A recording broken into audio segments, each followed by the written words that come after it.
and welcome back to Love Your Food. This week we have a very simple and delicious Swedish meatball recipe, and we're going to be using turkey for these. These are made with ground turkey, so these are in the style of a Swedish meatball. Now I'd like to remind everyone that we have an affiliate link with Chef's Temp. If you need a kitchen thermometer or meat probe, you can check out the link in the description below and get 15% off your order if you use code LOVEYOURFOOD on checkout. And we also have a Patreon, I'll put a link there as well. For our ingredients, we've got ground turkey, some Italian parsley, just flat leaf parsley, some butter and some flour. The gravy is going to be roux based.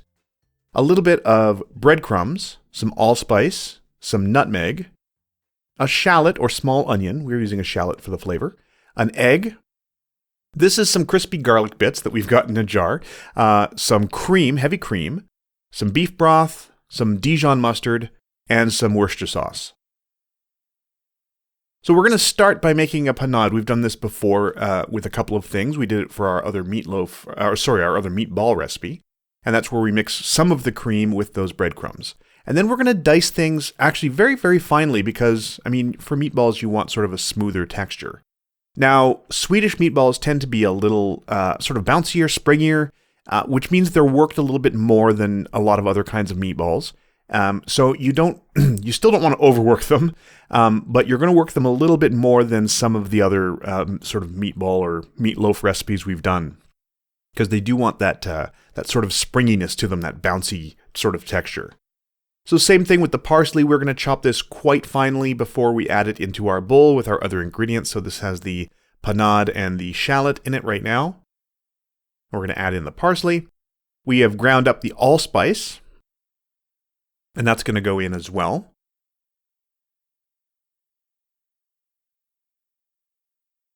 And then we're going to add in some of our nutmeg. Now, if you're using fresh, if you're grating it fresh like this, you want to use a little bit less. If you're using already ground nutmeg, you want to use a little bit more because as it's ground nutmeg loses its flavor faster. Then we're going to add in our little chopped, dried, crispy garlic bits, which is quite delicious. And then we can add in our meat, hopefully removing the paper, and season with a little bit of salt and pepper as well. So salt and pepper goes in. Now you do need quite a bit of salt. There's a lot of ingredients in there, and you want them all to have, their share of salt in there. So we're going to add in our egg. And then we're just going to mix this together. And, like many meatballs, you want to get your hands in there and sort of get working on that. So we're just going to mix that all together. And it's going to make a paste like this. With this sort of formulation, it does make a quite sticky sort of meatball mixture. And it's a little tough to form, but it's okay. You're going to manage to get most of that off your hands by the end. But we're just going to make them about this size. When we did that size, you can do this with spoons as well. We had almost exactly 15 in the recipe.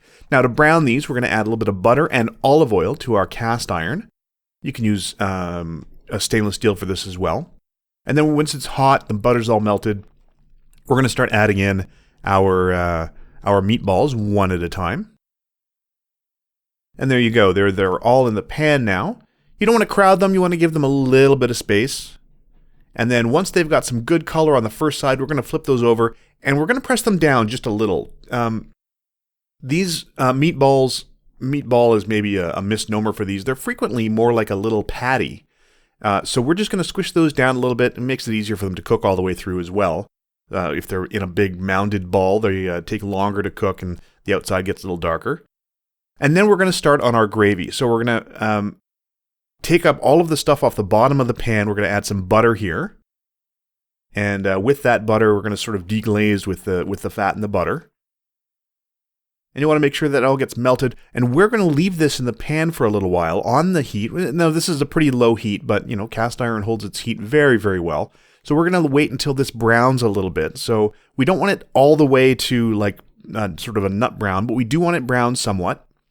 And then we're going to add our flour and make a really quick roux. Now, we don't really want to cook the roux, even as far as a blonde roux. We just want this to be on the heat long enough to cook the flour. So once it's sort of the foaming has sort of slowed down, then it's time to start adding other ingredients. So here's about where we're going to stop. We don't want that to get too dark. The butter's already a little bit brown. And and now it's time to get our other things going. So we're going to add in our cream. So this is heavy cream, 35%. And if you add it, we added it a little bit too fast here. If you add it a little slower, it's easier to mix in and avoid lumps, but we managed to get rid of most of those lumps anyway. You just want to work it well, and it'll get rid of most of those lumps. Now you can see it's thickened a lot already because, I mean, we've added the roux and the very fatty, heavy cream. Now we're going to add in our beef broth, and this is going to slow things down a little bit, or at least make it a little looser.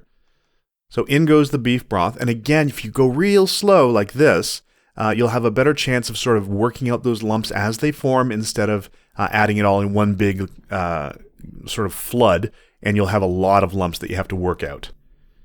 So there you can see it's nice and smooth. We're going to add in our seasoning now, so in goes the Dijon mustard. And in goes the Worcester sauce. Now, one thing that we did do accidentally in this is we halved the recipe for the meatballs, but not the gravy. So we ended up with way too much gravy.